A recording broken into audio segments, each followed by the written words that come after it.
And we will be opening a mystery pack for today. So paano ko ba ito nakuha? So quick story time. So napadaan na naman yung Coda Collectible Store sa Robinsons Antipolo. Kanya, meron silang buy one take one sa Funkos nila.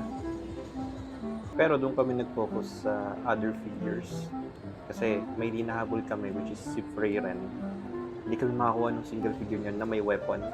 So yun, puro fern nga. Nakita namin. Buti may nakita kaming isa, which is this one. So happy na naman si Mrs.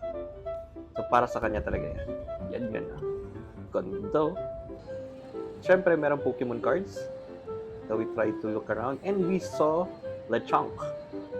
Buti meron na ako, so hindi ko na siya binili.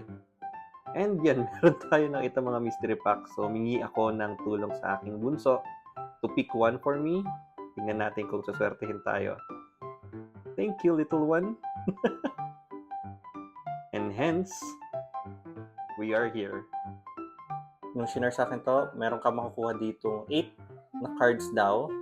Halo siya ng English, Japanese, and I think Chinese. Not sure if may Korean to.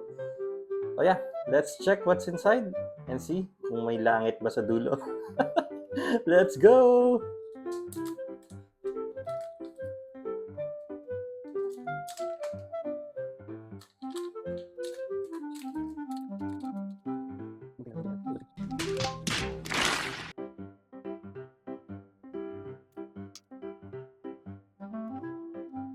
Ooh!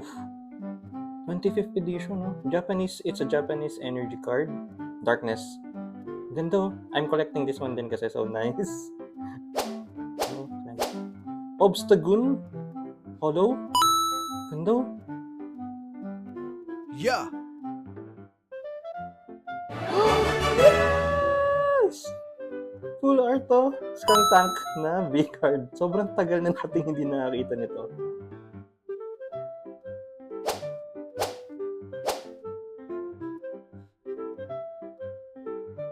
I guess that's it. Thanks everyone.